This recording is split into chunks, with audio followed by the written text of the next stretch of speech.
but all in all, love a good crazy hot dog, but it's not a sandwich. No. And I just want to circle us back to that. Yeah.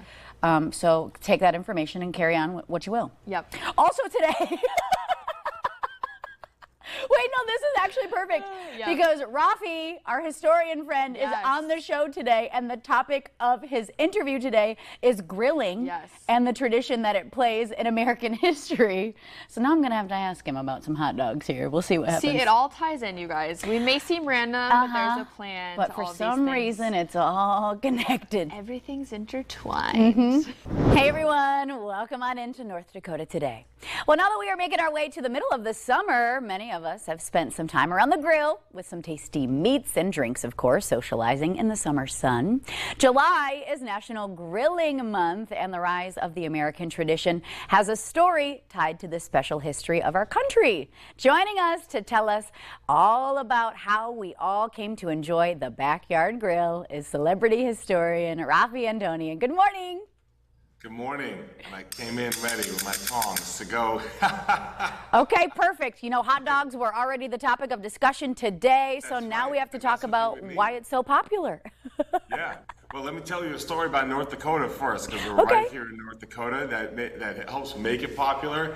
You know, in the 1908 presidential campaign with William Howard Taft as running, of course, as president, they had the biggest barbecue ever held in North Dakota as part of that campaign process. It was 35,000 people that showed up to the barbecue to hear Taft speak. And what was really fascinating about that is that they had tons of animals. We're talking like 10 oxen, like 40 lambs and pigs and ducks and chickens and all kinds of other animals and birds. And what's interesting is they had 2 bears ready to go, fattened up. But they didn't slaughter the 2 bears because they were afraid that it might actually be the real teddy bear, because Teddy Roosevelt was the friend and supporter of Taft in 1908, and they didn't want to risk actually slaughtering the real teddy bear. But it was a huge success. Taft came through to Island Park in Fargo, and he had done multiple stops starting in Grand Forks, and that same day he lost his voice over the course of several speeches. But in that evening in Fargo, he went through with a torchlight parade and gave a speech, and it worked. North Dakota went to Taft in that presidential election. So grilling, barbecue, gathering together like that has a special history right here locally. Now, how it gets popular is actually around that same period and era as how it becomes popularized across the country, not only through events, but I would say the way we're thinking about it with the backyard grilling of the hot dogs and the steaks and the burgers, that happens more, I would say, over the course of maybe a generation later, over the course of World War II and just after World War II, where you have the rise of suburbs and the post-World War II prosperity. You know, think about what happened in Europe. You know, after World War II, you have a lot of obviously destruction and shambles. And in emerging at that point is the Cold War. Well, you have capitalism versus communism, and the United States is trying to, of course, much like the Soviet Union, gain a position, like an ideological advantage. Well, what grilling showed, and grilling steaks and burgers, is the prosperity of capitalism. That showed that we are a stronger country in the Cold War. Not only that, but it tied well to American stories. For example, going out on the frontier. Think about in your image, you might think of a cowboy that's on the frontier, that's on, you know, over an open fire, right? Has that grit and toughness and independence and individualism. The American story, because as America was modernizing, that frontier felt like it was going away, and this harkened back to that memory and that heritage.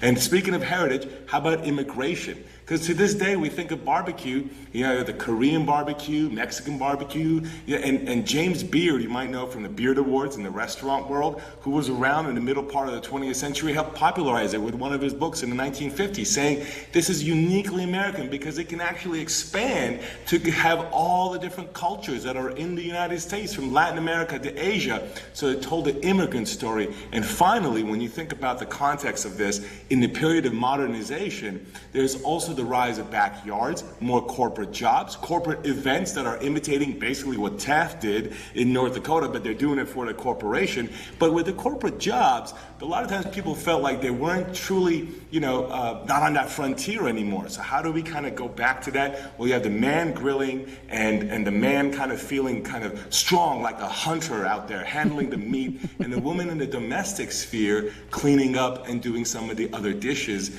inside the home. This was kind of a very 1950s way of looking at it, right?